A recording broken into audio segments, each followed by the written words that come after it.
some clarity is instant and some clarity takes time because of evolution and necessary lessons that need to be learned.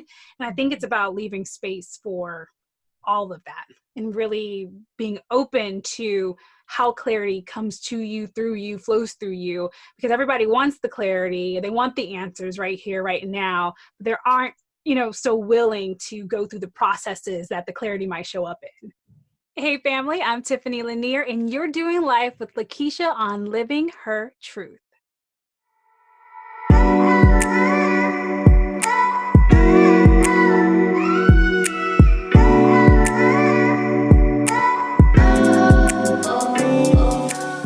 Hey family, welcome to the Living Her Truth podcast, where we have honest conversations about what it means to live a purpose-driven life.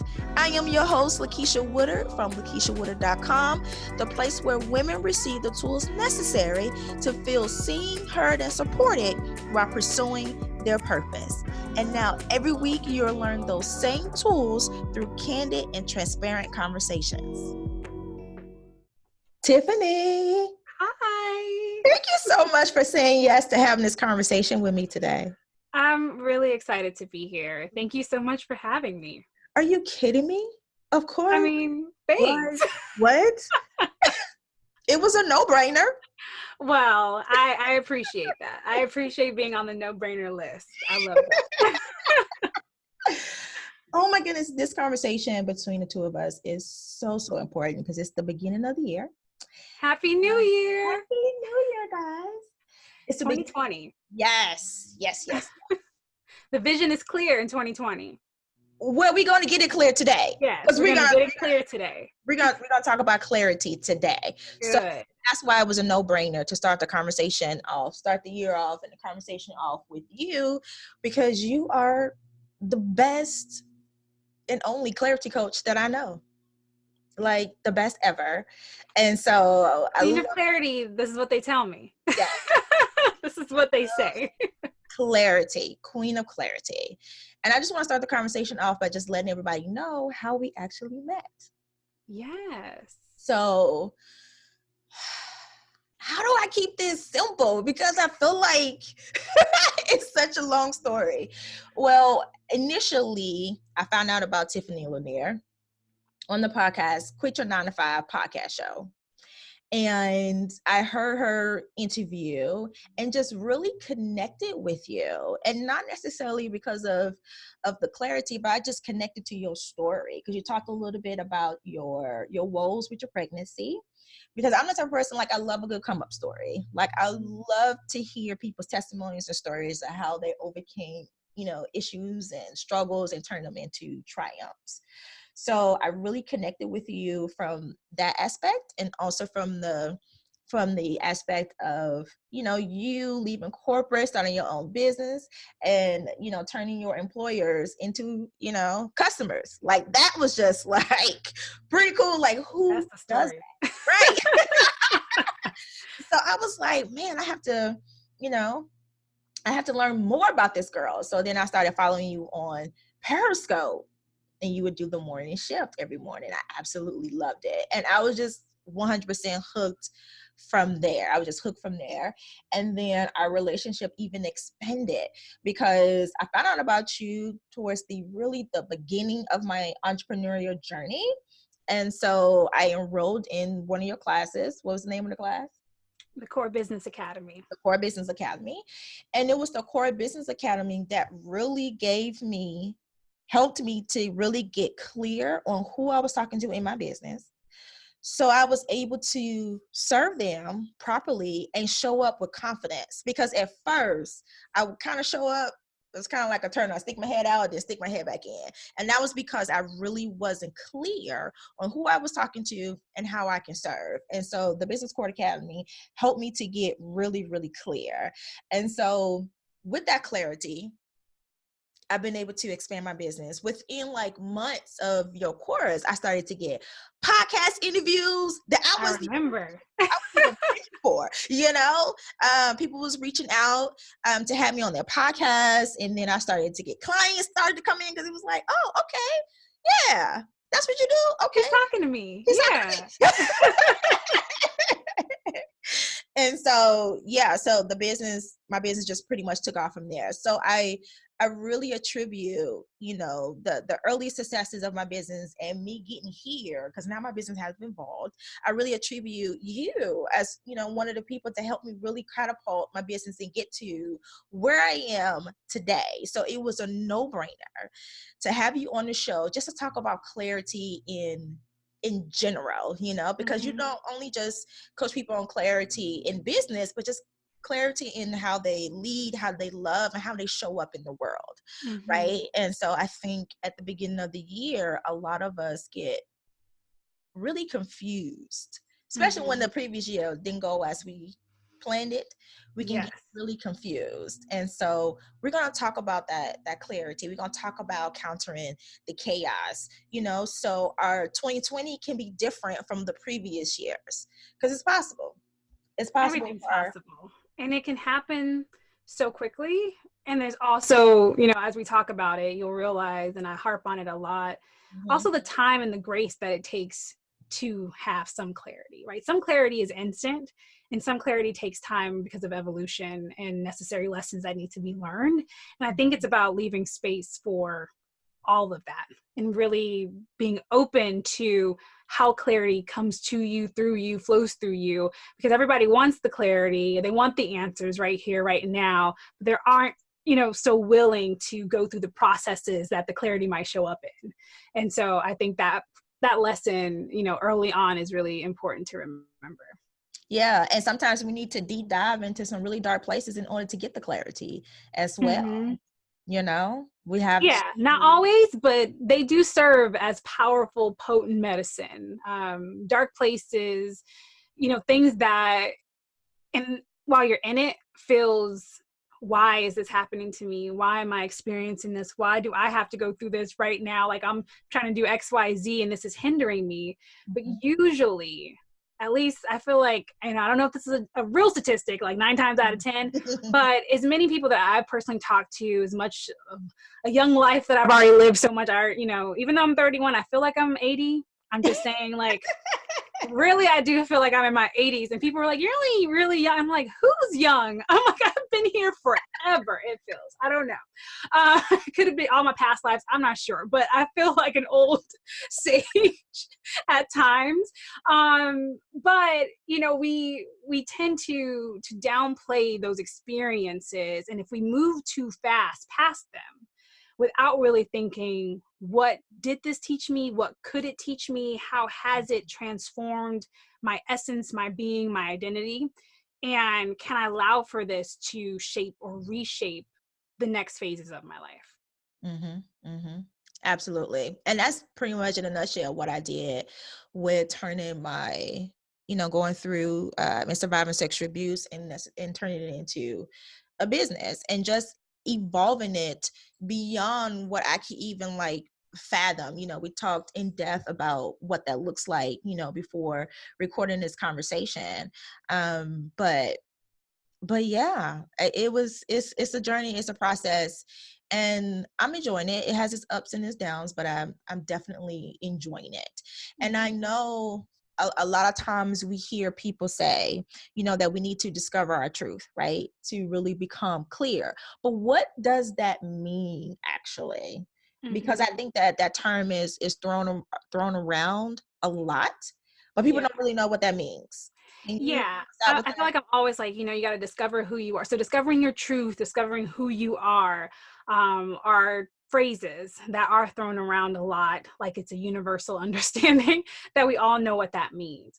But ultimately, discovering your truth or discovering who you are is allowing yourself to really kind of peel back like an onion, right? Like if you peel yourself back like an onion, taking away societal norms, peeling back influences and thoughts of family and friends, all the things, all the preconceived notions of how you feel you have to be when you show up in the world, how society is or how work is, all these things that have been pretty much taught to us from a very young age, things that we witnessed, saw within our environments.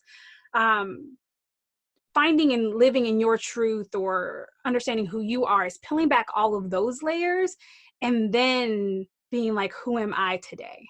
like based on all the things that I peeled back, all the things that I believe that I know, all the things that I'm still willing to learn and discover, who is that person in the middle of it all, really? What does he or she really believe, really think, really process, really understand? And it seems very simple. Like, I know what I know, like I know what I understand, but oftentimes we don't, because we're always moving very quickly. Like we move through life from one phase to the next without even really thinking about it, without spending any time being like, well, I just went through some stuff, and what did I learn? How has this reshaped me? How has this shaped my thinking and my understanding of the world? So when we're constantly moving so quickly, we tend to just keep going, and we change no matter what. We change no matter if you think you're changing or not. You are changing and you are evolving into something. The question is, are you evolving and changing into who you want to become, or are you letting life happen to you and shape you? So it's like intentional creation of who you are, or allowing everything to shape who you are, and then deciding who is that person and what does that look like? What's the first step in peeling back that onion? Stillness. Like I had to take a deep breath there because I was just talking really fast, and I'm like, let me go ahead and pause for a moment. In this quickness, we live, especially in the Western world, right? We have a culture of busyness, a culture of not even just productivity. I've been saying lately, hyper productivity. If you're not productive, then you almost feel worthless. We base our worth and our value on how productive we are in our work and society, how we're counting our hours in the days. So in order to really listen and hear and connect to who you are, you got to first pause for a moment and actually breathe, right? Actually take the deep breath. Like, it's crazy how much we don't breathe in. Like we take short breaths. We don't even allow ourselves to take full whole body breaths, because if we were to do that, it pauses us naturally. So when we are able to get into not only an actual physical state of breathing in deeply and taking the pause, but really pausing all activity and starting to ask yourself or get asked some of the tougher questions that you aren't thinking day to day, that begins that process of peeling back. I love that. Stillness is something that I make sure to practice. And for me, stillness looks like really just disconnecting. Sometimes I just need to disconnect from everything and everybody, including the husband, just so I can really process what's going on, how I'm feeling, and where am I going to go, or how am I going to go to that next step? How am I going to overcome what it is that I'm going through and feeling, and really understand what's going on? Because sometimes you're right. Sometimes with the busyness, we can look at a situation and think that something is wrong, when in actuality, it may not be anything wrong. It could be an actual blessing in disguise, but we are looking at it as if it's something destructive because we're moving so fast. Mm-hmm. And Tiffany, is so crazy how when I take those moments to disconnect, people have a problem with me disconnecting. I'm like, hold on, this is personal time that I need for me. If I need to disconnect for a week or two or a month, then I'm allowed to do that. I think sometimes people can shame us into doing that, or make us feel guilty for doing that and taking that time. And that's another reason why we're always constantly going, and not taking a moment to just have that stillness. And I had to just make sure that I just let people know, well, I'm sorry you feel that way. Yeah, I mean, boundaries, quickly stating boundaries with everybody, and that's including your spouse and your kids. I have a 4.5-year-old, and who's gorgeous, by the way. Thank you. When you have small kids, I only have one, so I still bow down to all the mamas who have all the multiple small kids, because I'm just like, my small kid is a handful and some. And trying to keep up with her, but also listen, because small kids are all up in your personal space all the time. So they don't care if you're using the restroom. They don't care what you're doing. They are in your space. And you're just like, can I just have a moment? Just a small, tiny moment, even if it's a second. Just give me one second. And so teaching her, even like, there are times when I'm meditating, she might, I try to wake up early before her, but sometimes she gets up and she'll come find me, and she knows I'm just going to sit next to mommy, and I'm gonna just be quiet for at least a couple of minutes. She doesn't have it in her to be quiet for a long period of time, but at least 1 or 2 minutes, while I've taught her from a very young age, like, you come in, if you see mommy kind of in a seated position and she's being quiet, then you come in and you sit next to me and you two are quiet, and you can put your hands in the meditative place, and you can and you can do whatever you want to do, but we're doing this together. And so something I don't compromise is my mornings. That's something that I don't compromise. Mornings to me are very sacred, and teaching her at a young age the sacredness of space, so that hopefully as she gets older, she realizes the boundaries and also understands the importance of having that space for herself to learn and grow too. Good segue. Let's talk about mornings, because you're all about the morning shift. That's one of the things that drew me to you even more when I started following you on Periscope. Talk to us about how the morning shift and setting an intention for the day impacts how we show up for ourselves and for others. Yes. So the morning shift, now it's actually a company of mine. So the Morning Shift Co. has been created out of, really, it was started as the live scope or the live streams that I did on Periscope back in 2015, which is crazy. 2015 is when I started doing those daily live streams, and the morning shift at that time was just for me to share personal growth and personal discovery, thoughts and little short trainings and philosophy to help shift people's mornings. And then eventually, at the same time, interestingly enough, while I was doing those live streams, I was going through postpartum depression and didn't even really know it. And so, it's always interesting because I can speak back on it, but I would do those live streams and then go cry. And a lot of people didn't know that, because I was the person that people came to for motivation and for inspiration, for clarity. And going through, showing up and being present and also experiencing postpartum on the back end taught me so many lessons about everything that we're probably going to talk about over, the series of this podcast. But it was the need for me to create the space for my own healing and prioritize that space. And I wasn't doing that because I also believed that I needed to be on the go. So I too had that fundamental thinking and processing of, I can't stop. I know I went through, a complicated pregnancy, had a child, continuing to grow my business, and now I'm experiencing something hormonal that I don't even know what I'm processing. I just know that I find myself in these moments of just extreme sadness and disconnection from everything. But I got to keep going. I got to keep growing my business. I got to keep showing up. I got to do, but I also felt like a fraud. I felt like such an imposter, because who was I to show up and inspire, provide clarity and understanding, when in that moment in particular, I didn't feel very inspired, motivated, or understood myself. And the morning shift for me, those live streams were actually a way of me processing, which people didn't really understand at the time. I was going through a lot of those internal things.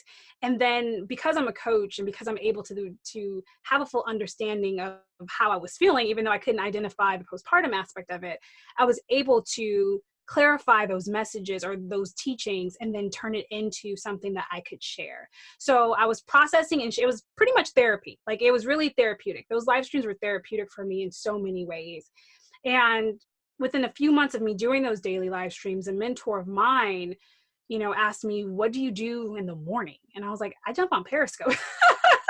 I basically wake up and, tend to my daughter, and then I jump on Periscope, and then I get to clients, and then I shoot some videos, and then I create some courses, and then I might schedule a speaking engagement, and then, and she's like, whoa, do you know that a year ago you were in and out of the hospital 3 times a week, that the doctor diagnosed basically that you weren't going to be able to have your child you were going to lose your child by 24 weeks of pregnancy, that you possibly were going to lose your life in the process of having said child. You did overcome that, but then you had a newborn. You took a short break, but then you got right back into the grind. Yeah. And then now you're experiencing all this inner turmoil. And never have you sat with that, like the weight of it, actually thought about what has that done to you mentally, emotionally, physically, spiritually? And I'm like, man, you're right. I just kept going. And she probably didn't know at the time. She was just trying to encourage me to, start meditating and create a gratitude practice. But it got me to really thinking, like, you have been through a lot in less than 12 months or about 12 months time. And never once have you processed all that you've experienced. And so many of us do that. We go through these really big life transitions. And I say big life, but big is relative, right? We're always going through transitions that change our lives in some capacity. And what we don't usually do is take the time to understand how it's impacted us. We just keep going. And so when she brought that to my awareness, her encouragement was like, I need you to take even just a few moments every morning and start meditating. And I was like, I try to meditate and that never really works for me. My brain is going at 1,000 miles per hour. I don't know how to stop it. Like, how do I meditate? And she's like, yeah, I think you have meditation all wrong. And so what you're trying to do is just slow down, breathe in, be mindful, be present, and start a practice there. So I started doing my gratitude work. She suggested that, not only a gratitude journal, but like share with my partner, what was I grateful for at the end of the day, and start having a communicative and collaborative gratitude experience. So even just doing those two things, in a matter of weeks, I started to see an actual change in myself. I started to feel like maybe the world isn't so dark. Maybe I can overcome, what I'm going through, what I'm experiencing. And because I'm a coach, I was like, I think I can do a deeper level of work here. Like, there's a small breakthrough that is happening right now. How can I deepen this experience? And it got me thinking about actually having a practice. And I asked myself, what is it that you actually need today? Like, what do you need, not only today, but what is a bigger vision that you're trying to, go towards or go through? And I'm like, what are the activities and the things that I can do to help me with who I am right now and what I need and who I'm trying to become? So that became a very philosophical question for myself. And I began to go through this process of different activities and things to express myself and be more fun and all kinds of just little things throughout my morning.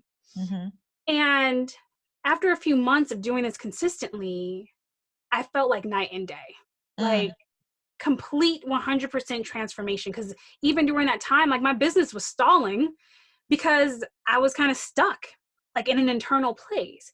And so I knew things were changing because I felt like I was a better mom. I started showing up. I mean, I was already showing up, so the showing up didn't stop, but I felt more comfortable and confident in my own skin showing up again versus feeling like a fraud, like I had been for months prior to. My business started to change. I was starting to make the money again, and all of those things were happening. And I'm like, this is like magic. Like, there's something in this. There's potency, not just in a morning routine. Because I watched so many videos and I didn't feel like they were totally connected. I know so many of us do, but there was potency in something that I was creating. And that's when I decided back in 2017 to create a course on it. So the morning shift went from live streams to being a course, because I wanted to teach people why it was so important to create a morning practice to have an intentional day, but how you can do it in a way that's unique to you, your vision, and how you want to grow. And once I started like really teaching that over the last 2 years, it was a course, and I started doing talks on it. It became sessions that I do locally at my co-working space for the community, and even holding space, in person and in community. But to answer, that was a long way to get to your actual question, which was, why is it important and how do we do it? It's important to do all this work for the obvious reason of you need it. Some people are like, I'm not a morning person. And I harp on morning because that's the beginning of your day. But to me, whenever you need to do the work, the work needs to be done whenever you can and whenever you are able to do it. But the mornings start your day off right, because you should be trying to hold space for yourself before you hold space for anyone else. Before you dive into even your kids and your spouse or your, coworkers and your clients, your social media, whomever, like we give so much of ourselves and we don't even realize how much we give of ourselves, that by the reason we're so tired and need a nap by 9 o'clock, by 9 a.m. is because we're already depleted. Yeah. Right. And so Mhm. when we have an intentional morning and we reconnect to who we are and we get that meaning, we're getting clarity, we're building our confidence muscle, we are trusting ourselves, our voice, our intuition. And this has a ripple effect of success. Ultimately, I don't preach productivity. I preach the opposite. I don't want you to think of your morning practice as a hyper productive time. I want this to be a meaningful and intentional time, that the result of doing so is productivity, is you being a more effective human, is you being a better human to those that you talk with and have conversations with any given day. That is my goal for you. So to me, that is the importance of really capitalizing on your mornings in a way that it's about meaning and intention, because none of us are really searching for more ways to be productive. Like we might Google that. That's not what we're actually searching for. We're trying to find like the meaning and the purpose behind why we are here and why we exist. So start holding space for that.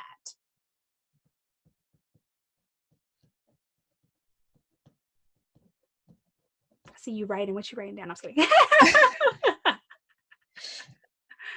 Notes. First off, let me just say thank you. Thank you for continuing to show up, because I never knew that you will go and cry after those morning shifts, right?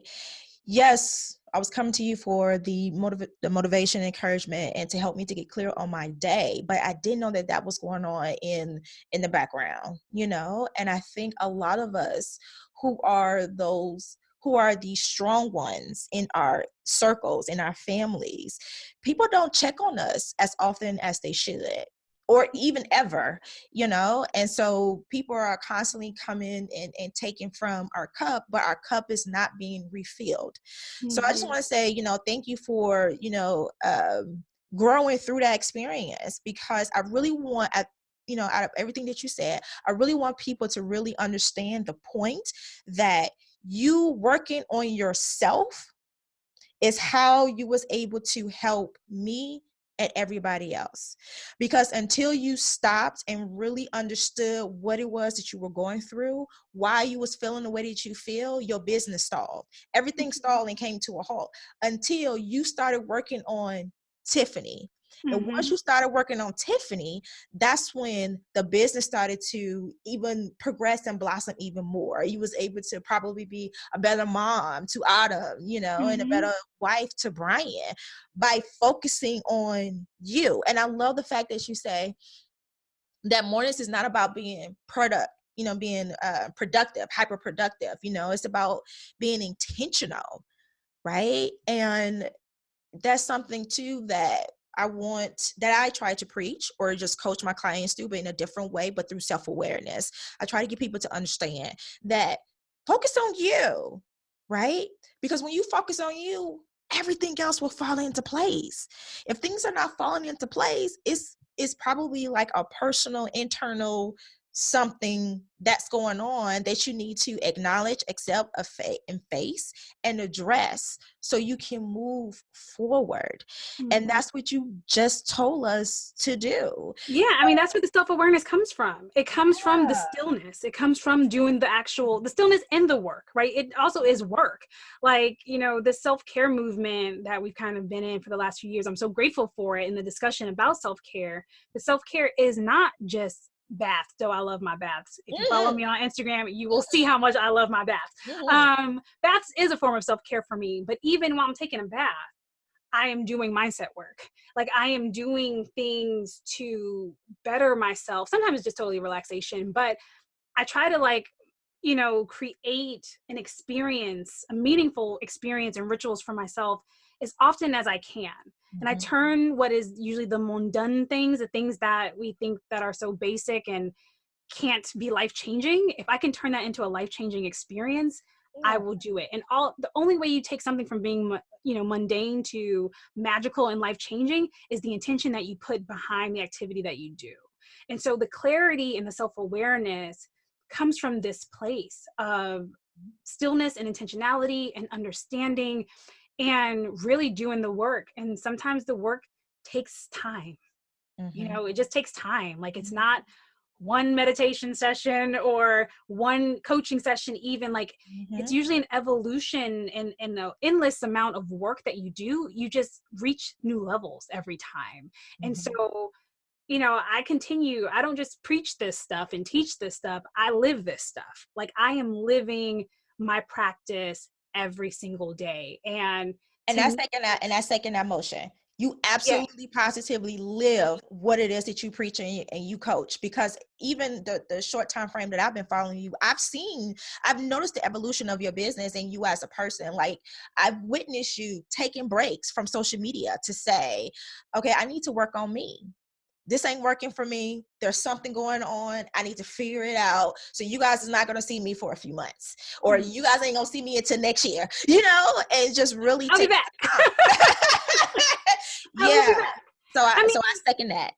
And that is sustainability. So I talk a lot about personal sustainability as well as social sustainability. Like, I have a couple of different business ventures that I do. And when I talk, I'm usually speaking on how to be sustainable, right? And sometimes it isn't just, the going isn't always sustainable. And so if I take a break, it's because I want to ensure that I'm going to come back better than I am right now. If that's next year or next month, then so be it. But know that I'm constantly working on myself. And like what we talked about even before we started recording is the long game. I know what I'm here to do. And a part of my soul work and soul's work is growing myself so that I can help others grow. And if I have to take time to do that kind of work, I'm not looking for short-term gains. I am here to quite literally live out loud and experience life in its fullness, and then help others live their lives as the fullest, most whole version of who they are here to be in exchange. And I only can do that when I'm doing the work too. I completely agree. So how do we counter the chaos in our minds, our faith, our personal lives, to gain that clarity so we can not only show up for ourselves, but for other people as well? So countering the chaos, to me, like, my philosophy behind counter the chaos is everything is chaotic. Let's start there. Almost everything is chaotic. Like, that's just kind of the lives that we live. And we glamorize our chaos sometimes. Like, I'm busy. I'm so busy. I'm just, out here living my best life, being busy. And then secretly, some of us are crying in the closet, so what we show on the outside is not necessarily what we feel on the inside. We don't really create the space to have the real true conversations all the time, because there's a part of us that we don't want people to not think that we're not successful, or to not think that we don't have it together. Because if we don't have it together and we're not successful as we look or be perceived, then maybe they don't trust me. And if they don't trust me, they won't buy from me. And if they don't buy from me, then I don't got a business and I don't have work. Like, so we go through all of that in a matter of seconds, right? When we're making our decisions about how we show up in the world. And that is a chaotic state to live in, whether you have a business or you're in corporate or wherever. Like, we are all trying to live in that facade to some degree. And that's chaotic in itself, outside of the actual world chaos that we live in, like politics and anything else. Like, it is chaos. So how do we counter it? Well, we talked about stillness. Stillness is still going to be my number one way to counter. A morning practice that also includes stillness is really where I find that you can hold the most amount of space for your chaos. And so within your practice, you can create the containers for all of that you need, all the things that you need to do and how you want to show up. We also can counter chaos in community. And that's something that we don't talk a lot about. So I spent, this part of the podcast talking about the inner work, basically, and taking time for ourselves as individuals.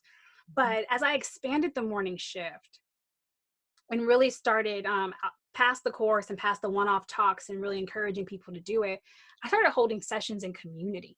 And so people would come to me and do their practice in person. So it be, you know, whether it's 5 people or 10 people or 15 people, I walk them through a meditation. We talk about a centering thought for the day. And then I have them do some personal, what I call personal shift time. So whether that's journaling or reading or moving their body or whatever, continuing meditating, whatever it is that they want to do to fill up their cup for that day. And then we come back and do like light coaching.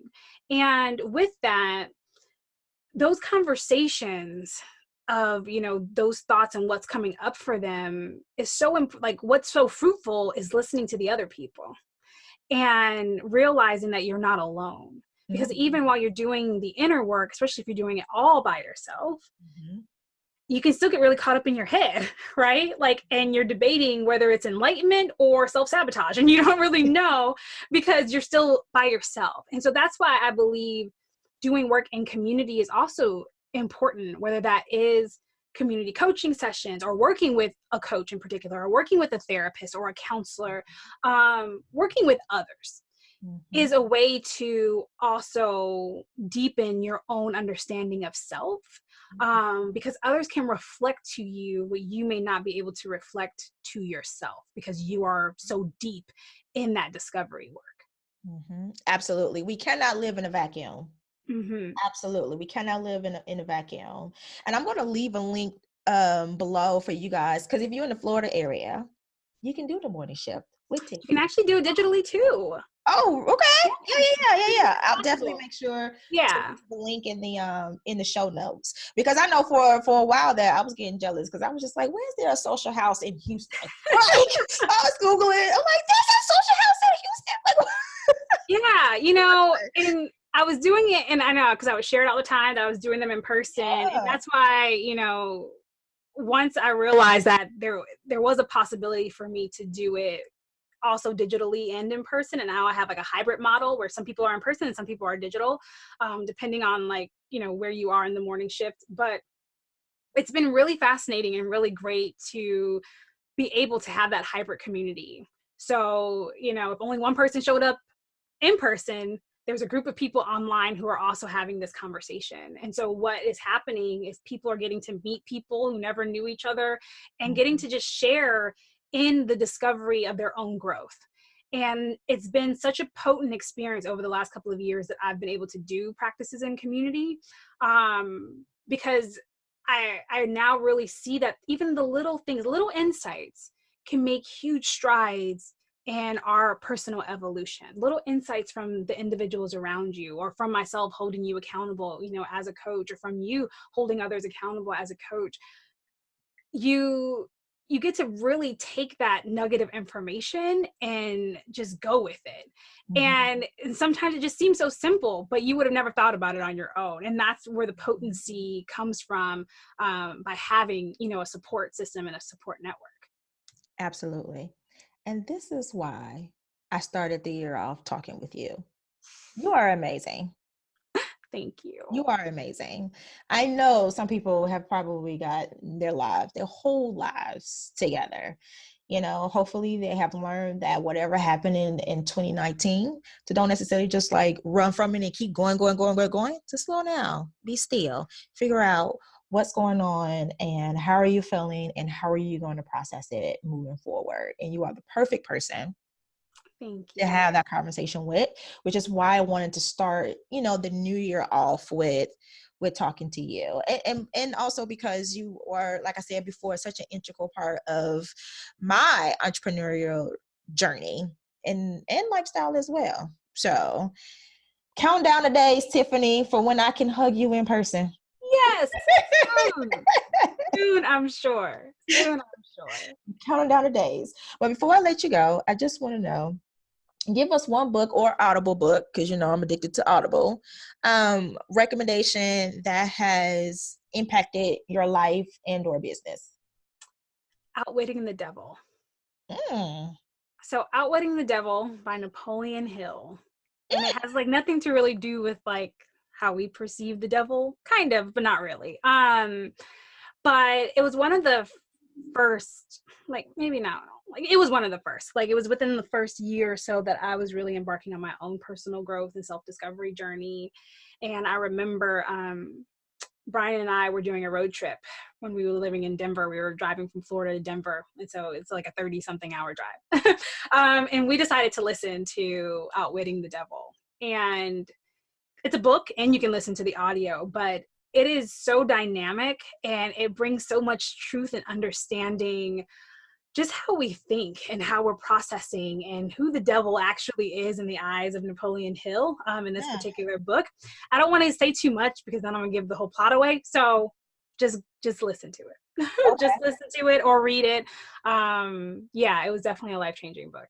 And what is it again? You said Outwitting the Devil by Napoleon Hill. It's like it was written like the 1930s and still a very viable book of who we are really as individuals and how we think and how we process. Mm-hmm. I'm definitely gonna have to make that the next read for sure. Definitely. So one last question: when describing the meaning of living your truth, what is your third word when you hear these two words I'm going to give to you? So tell me your third word, okay? Self-awareness, of course, purpose, and consciousness. Oh, I love that. Yeah, consciousness. Yes. Because I feel like that's the awareness. That's where it all stems from. I love that. Thank you. Thank you so much. I know my tribe is forever changed. Thank you so much. Thank you. We'll have to do it again. We'll do part 2. Absolutely. Maybe towards the middle of the year. We do a mid-year review. I'm always down to do some mid-year reviews. Yes. Yeah. Perfect. And thank you for always pouring into me as well. Because a lot of coaches, once they finish working with their clients, that's like the end, that's it. But you continue to show up for me. And I thank you for that. I'm appreciative of you and I'm excited for all that you are up to and what's next.